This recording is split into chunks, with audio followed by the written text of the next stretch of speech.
Tuan-tuan dan puan-puan, sebuah kisah yang luar biasa telah berlaku.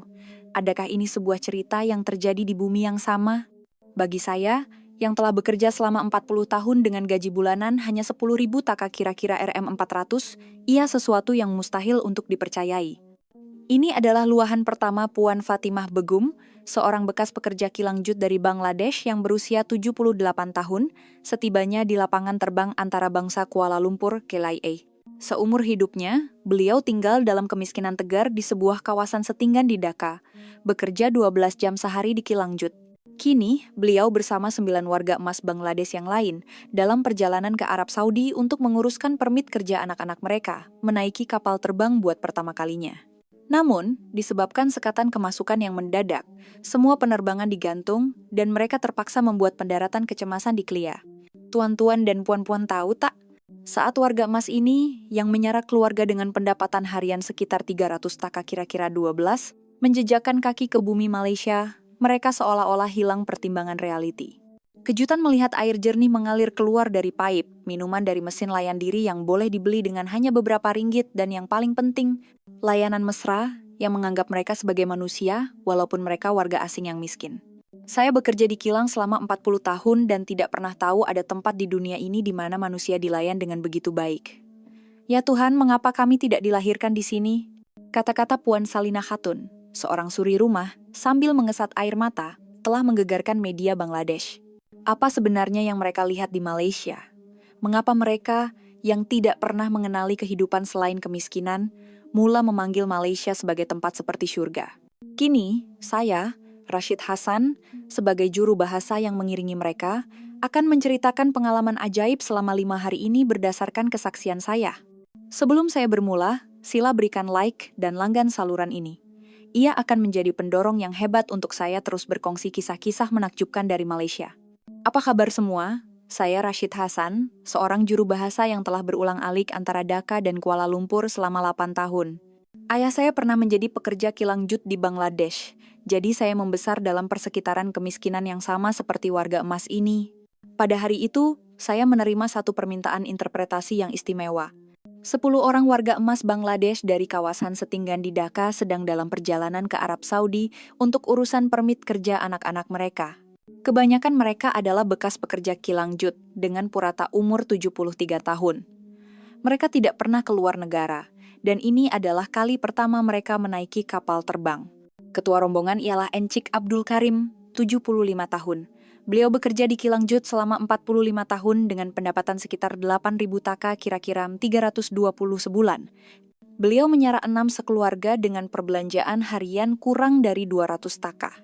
Beliau merancang untuk ke Arab Saudi bersama istrinya, Puan Fatimah Begum, untuk membantu urusan cucu mereka. Kisah ahli rombongan yang lain juga serupa. Encik Mostafa, 80 tahun, mencari rezeki dengan mengutip barangan kitar semula. Puan Salina Khatun, 76 tahun, membesarkan 5 orang anak dengan menjual sayur-sayuran. Mereka semua buta huruf. Pada hari mereka berlepas setelah pertama kali menerima paspor, Arab Saudi tiba-tiba mengumumkan sekatan kemasukan akibat varian baru coronavirus. Semua penerbangan digantung. Negara-negara Timur Tengah yang lain turut mengambil langkah yang sama. Untuk menjimatkan kos dan mengelak ruang udara Timur Tengah yang bergolak ketika itu, mereka menaiki penerbangan tambang murah yang mengambil laluan memutar ke hub utama di Asia Timur untuk persinggahan teknikal. Oleh itu, mereka terpaksa menukar penerbangan ke satu-satunya laluan yang ada kekosongan, yaitu melalui lapangan terbang antara bangsa Kuala Lumpur. Saya bergegas ke Klia.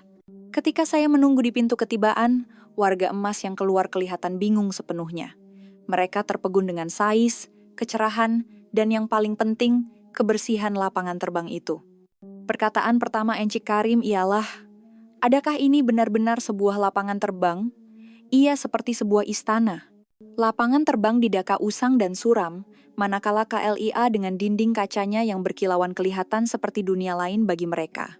Kejutan pertama adalah tandas di lapangan terbang.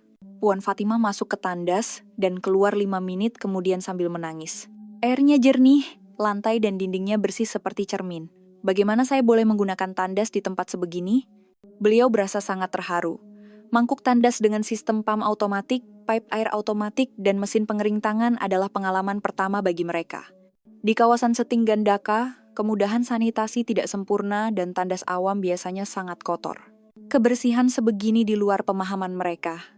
Setelah saya menjelaskan cara menggunakannya, semua orang bergilir-gilir mencoba dan berkata dengan penuh emosi, "Ini seperti istana Tuhan." Kejutan berterusan di kaunter imigresen. Petugas memegang papan tanda dalam bahasa Inggris dan Bengali, menerangkan prosedur dengan terperinci. Di Bangladesh, orang yang berpakaian lusuh sering dilayan acuh tak acuh di pejabat kerajaan, tetapi di sini, layanan yang diterima sangat berbeza. Semasa mengambil bagasi, Encik Mostafa mengadu tidak sihat. Penerbangan yang panjang nampaknya telah menaikkan tekanan darahnya. Saya meminta bantuan daripada kaki tangan lapangan terbang, dan seorang juru rawat segera datang dengan kerusi roda untuk membawanya ke pusat perubatan. Layanan yang diterima di pusat perubatan adalah sesuatu yang tidak pernah mereka alami seumur hidup. Pertama, juru rawat tidak menunjukkan rasa tidak senang walaupun mereka adalah pesakit asing tanpa insurans. Sebaliknya, beliau bertanya tentang keadaan mereka dengan mesra, memeriksa tekanan darah, melakukan ECG, dan ujian darah secara percuma. Yang paling penting, mereka dilayan dengan penuh hormat, seolah-olah melayan ibu bapa sendiri. Di Bangladesh, mereka hanya mampu menahan sakit karena tidak mempunyai uang untuk berjumpa dokter, apatah lagi membayangkan warga asing boleh menerima rawatan percuma. Encik Mostafa bertanya kepada saya sambil berlinangan air mata. Mengapakah orang tua yang selekeh seperti saya dilayan dengan begitu baik? Perjalanan dari lapangan terbang ke pusat bandar dengan bas mewah membawa kejutan yang berturut-turut. Mereka kagum dengan kelembutan tempat duduk bas, keselesaan pendingin hawa, dan pemandu yang ramah membantu mengangkat bagasi mereka. Di Dhaka adalah lumrah bagi orang miskin untuk mengangkat barang mereka sendiri. Melihat pemandangan malam Kuala Lumpur dari tingkap, semua orang terdiam. Cahaya dari bangunan pencakar langit, jalan raya yang teratur, dan yang paling mengejutkan mereka, tiada sampah langsung di jalanan. Puan Salina berkata dengan terharu, "Seluruh bandar ini bersih seperti rumah orang kaya. Kami tiba di hotel di kawasan Bukit Bintang sudah lewat jam 10 malam. Kemewahan lobi hotel membuatkan semua orang tergamam. Lantai marmer, lampu chandelier kristal, sofa kulit adalah dunia yang sangat berbeza dari kediaman mereka di kawasan Setinggan." Semasa mendaftar masuk, penyambut tetamu wanita melayan kami dengan sopan dalam bahasa Inggris. Walaupun melihat pakaian mereka yang lusuh dan wajah yang letih, beliau tidak menunjukkan sebarang riak jijik. Sebaliknya, beliau bertanya tentang keletihan mereka selepas penerbangan yang panjang. "Betulkah orang seperti kita boleh menginap di hotel semewah ini?" tanya Encik Karim dengan bimbang. Apabila dibawa ke bilik, semua orang teragak-agak untuk masuk karena bilik itu terlalu bersih. Mereka bimbang akan mengotorkan cadar katil yang putih bersih. Bilik air yang berkilat seperti cermin dan pemandangan air jernih yang memancut keluar dari pipe membuatkan mereka terkesima. Di kawasan Setinggan Dhaka, air biasanya berwarna kelabu dan air minuman perlu dibeli secara berasingan. Apabila saya memberitahu mereka air di sini selamat untuk diminum, Puan Fatimah berbisik, "Adakah saya sedang bermimpi?" Malam itu, tiada siapa yang dapat tidur lena. Keselesaan yang melampau membuatkan mereka berasa tidak selesa. Mereka terbiasa tidur di atas tikar di atas lantai tanah, dan katil yang empuk terasa sangat aneh. Keesokan paginya, di Dewan Sarapan Hotel, mereka mengalami kejutan besar yang kedua. Apabila saya menjelaskan bahwa ini adalah sarapan buffet dan mereka boleh makan seberapa banyak yang mereka mahu, semua orang menunjukkan riak wajah tidak percaya. Bagi mereka yang hidup dengan perbelanjaan harian kurang dari 200 taka, konsep makan sepuasnya adalah sesuatu yang tidak dapat difahami. "Betulkah kami boleh makan apa sahaja? Adakah kami akan dikenakan bayaran kemudian?" Encik Karim bertanya berulang kali untuk kepastian. Walaupun saya menjelaskan ia termasuk dalam bayaran hotel, pada mulanya mereka hanya mengambil sedikit makanan. Namun, apabila mereka merasai keenakan roti, kesegaran sayur-sayuran, dan kehangatan sup, riak wajah semua orang berubah. Puan Salina berkata sambil menangis, "Seumur hidup saya, inilah kali pertama saya makan sehingga kenyang dan sesedap ini." Selepas sarapan, saya membawa mereka ke sebuah kedai serbaneka berdekatan. Apabila saya menjelaskan ia dibuka 24 jam, mereka terkejut dan bertanya, "Bolehkah membeli belah pada waktu malam juga?" Di kawasan Setinggan Dhaka, kedai-kedai tutup sebaik sahaja gelap dan malam menjadi kelam. Saat melangkah masuk ke kedai serbaneka, semua orang terdiam. Mereka terkejut dengan kepelbagaian barangan, kebersihan, dan yang paling penting, harganya. Apabila saya menjelaskan bahwa sebiji telur pindang berharga sekitar Rm2 dan sebungkus nasi lemak sekitar Rm3, mereka berkata dengan teruja, dengan pendapatan sehari, kita boleh beli banyak. Encik Mostafa yang pertama kali melihat pintu otomatik, hampir menyangka ia adalah sihir apabila pintu terbuka dengan sendirinya, dan beliau berulang kali keluar masuk. Sistem pengiraan otomatik di counter, pengimbas kotbar, dan pulangan baki otomatik semuanya mengagumkan mereka. Apa yang paling mengagumkan ialah juruang muda wanita yang melayan warga emas asing yang tidak fasih berbahasa ini dengan senyuman. Beliau menggunakan isyarat tangan untuk menerangkan, menunjukkan harga pada kalkulator, dan malah membantu mereka memasukkan barang ke dalam bag dengan cermat. Di Bangladesh, pelanggan miskin sering dilayan dengan dingin, jadi kemesraan ini membuatkan semua orang sangat terharu. Pengalaman menaiki LRT membawa kejutan yang lebih besar. Apabila saya mengajar mereka cara menggunakan mesin tiket, mereka bertanya dengan hairan, kita bayar pada mesin? Apabila mereka melepasi pintu pagar otomatik dengan mengimbas token, mereka memuji, inilah kuasa sains. Semasa menunggu di platform, mereka kagum melihat semua orang beratur dengan tertib. Di Dhaka, adalah biasa untuk tolak-menolak untuk menaiki kendaraan awam. Kenapa semua orang begitu berdisiplin? Mereka hairan. Apabila LRT tiba, pemandangan yang lebih menakjubkan muncul. Orang ramai membiarkan penumpang turun terlebih dahulu sebelum menaiki gerabak dengan teratur. Melihat ini, mereka berkata dengan kagum. Ini seperti tentara, sangat berdisiplin. Di dalam gerabak, mereka menyaksikan adegan yang paling menyentuh hati. Apabila seorang warga emas naik di stesen berikutnya, seorang pemuda secara spontan memberikan tempat duduknya. Puan Fatimah juga menerima layanan yang sama.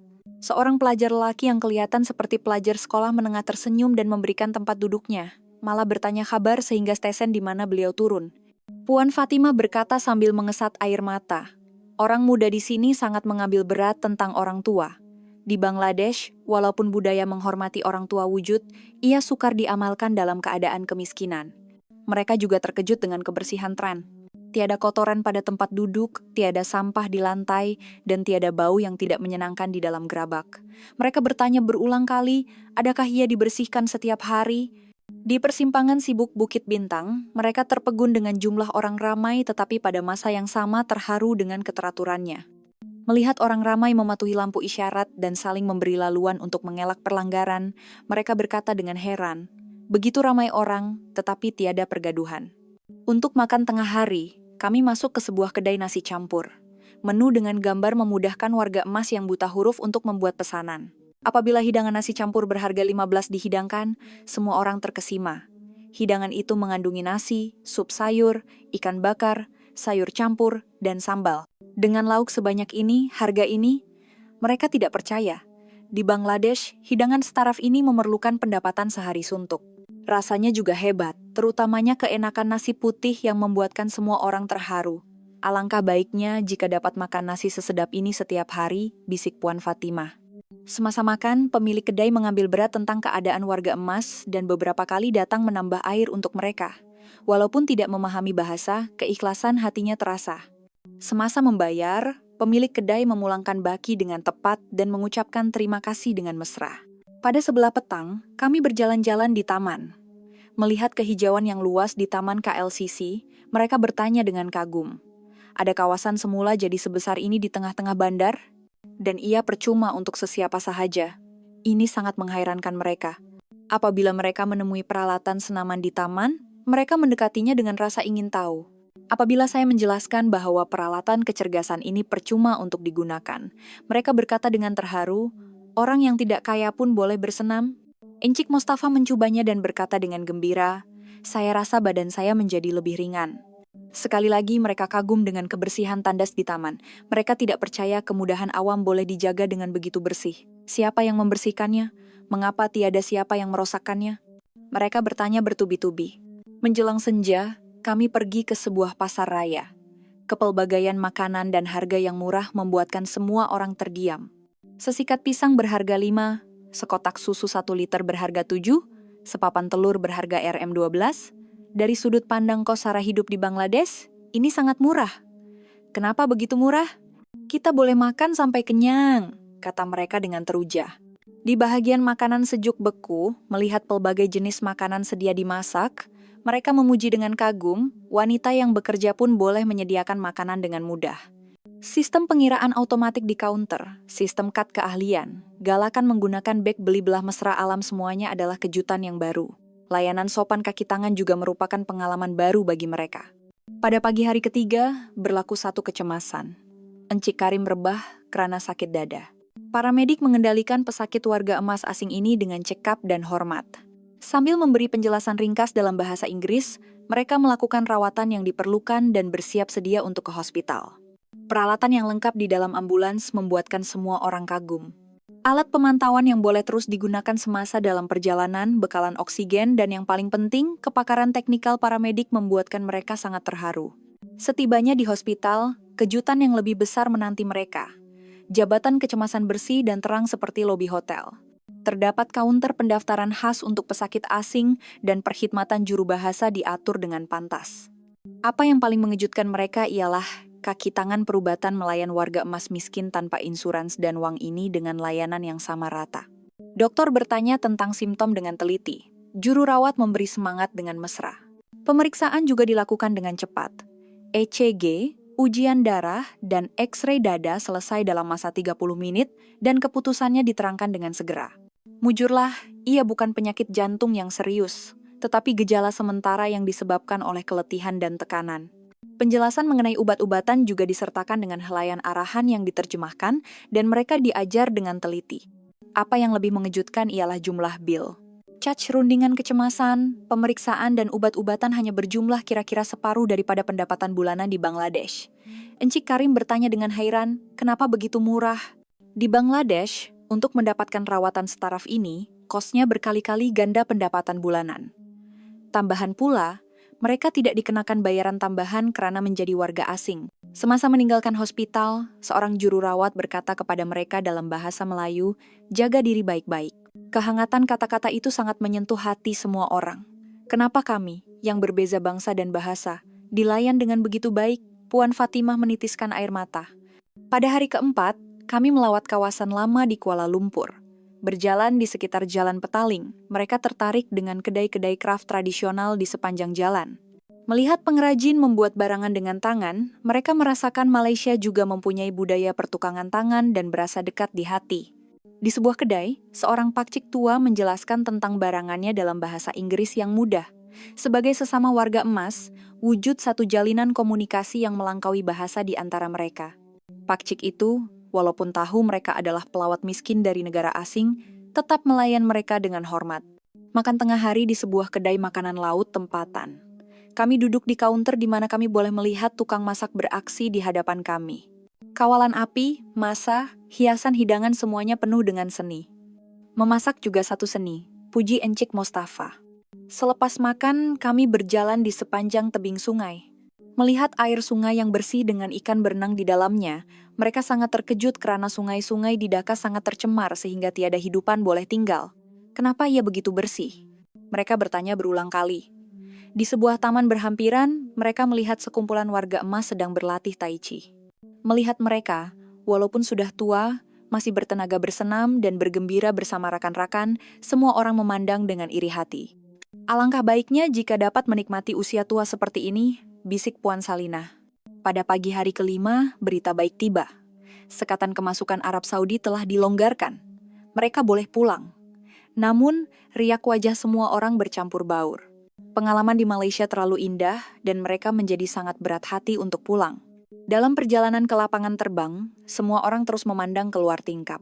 Pemandangan Kuala Lumpur yang sudah biasa selama 5 hari kini terasa sangat berharga. Bolehkah kita datang lagi? Saya mau cucu-cucu saya melihat negara ini juga, kata mereka silih berganti. Semasa mendaftar keluar di Kelia, perasaan mereka sangat berbeza berbanding ketika tiba. 5 hari lalu dipenuhi dengan ketakutan dan kekeliruan, kini dipenuhi dengan rasa berat hati. Mereka mengucapkan terima kasih kepada kaki tangan lapangan terbang dalam bahasa Bengali mereka yang pekat. Terima kasih. Di pintu pelepasan kami mengambil gambar terakhir. Wajah semua orang kelihatan lebih ceria berbanding 5 hari lalu. Setelah mengalami pengalaman di mana maruah mereka sebagai manusia dihormati, hati mereka dipenuhi dengan keyakinan diri. Kapal terbang berlepas. Encik Karim memandang keluar tingkap ke arah pemandangan Kuala Lumpur yang semakin mengecil. Beliau berbisik, selama 5 hari ini, kita belajar bagaimana manusia sepatutnya hidup. kita tahu bahwa walaupun miskin, ada sebuah masyarakat di mana kita boleh hidup dengan marwah. Setibanya di Dhaka, keluarga yang menyambut mereka terkejut dengan perubahan mereka. Wajah mereka menjadi lebih ceria, dan cara mereka bercakap penuh dengan keyakinan. Organisasi bukan kerajaan antara bangsa juga menunjukkan minat terhadap kisah ini. Mereka menganggapnya sebagai satu eksperimen sosial yang bernilai dari segi akademik, menunjukkan pengalaman yang dilalui oleh warga emas dari negara membangun apabila berada di negara maju. Saya sendiri juga sangat terkesan. Sebagai seorang warga Bangladesh, melalui pengalaman mereka, saya sekali lagi menyadari kehebatan Malaysia. Pada masa yang sama, saya merenung kembali betapa teruknya kemiskinan di negara-negara membangun. 6 bulan kemudian, sesuatu yang mengejutkan berlaku. Saya menerima surat daripada Encik Karim. Beliau memberitahu bahwa cucunya telah berhenti kerja di Arab Saudi, pulang ke tanah air, dan mula belajar bahasa Melayu. Dia menyimpan impian untuk bekerja di Malaysia suatu hari nanti. Warga emas yang lain juga membawa perubahan kepada keluarga masing-masing. Anak perempuan Puan Fatimah mula belajar bidang kejururawatan dengan matlamat untuk menjadi seorang juru rawat. Katanya, saya mau melakukan kerja yang melayan orang dengan baik seperti juru rawat di Malaysia. Puan Salina mula melakukan kerja sukarela, mengajar kanak-kanak di sekelilingnya tentang kepentingan kebersihan. Beliau menyeru, mari kita jadikan bandar kita sebersih Malaysia. Encik Mostafa mencadangkan sistem pengasingan dan Kitar semula sisa pepejal dan berusaha untuk memperbaiki persekitaran di kawasan Setinggan. Beliau menjelaskan kepada semua, di Malaysia, semua orang mematuhi peraturan dan menjaga kebersihan bandar. Setahun kemudian, saya melawat Dhaka sekali lagi. Kawasan Setinggan tempat mereka tinggal telah menunjukkan sedikit perubahan. Sampah di jalanan telah berkurangan dan tandas awam menjadi sedikit lebih bersih. Yang paling penting, riak wajah penduduk menjadi lebih ceria. Encik Karim memberitahu saya, mereka memulakan dengan apa yang termampu, mengamalkan apa yang mereka pelajari di Malaysia. Kami mungkin miskin, tetapi kami tidak akan kehilangan marwah kami sebagai manusia. Inilah yang diajar oleh Malaysia kepada kami. Sehingga hari ini, mereka masih menganggap pengalaman 5 hari di Malaysia sebagai satu keajaiban, satu kisah yang diwariskan dari generasi ke generasi. Dan pengalaman ini terus memberi harapan dan keberanian kepada orang di sekeliling mereka. Kemiskinan adalah realiti, dan jurang perbezaan memang wujud. Tetapi marwah insan tidak seharusnya ditentukan oleh negara atau status ekonomi, ia harus dihormati secara sama rata. Mereka mempelajari ini di Malaysia, dan mereka telah menyampaikannya kepada kita semua. Kisah hari ini berakhir di sini. Kisah 5 hari yang mengubah kehidupan warga emas miskin dari Bangladesh yang terkandas di Malaysia. Apa pendapat Anda? Sila tinggalkan komen sokongan untuk protagonis cerita ini. Jika Anda suka cerita ini, sila berikan like dan langgan saluran ini. Terima kasih karena menonton.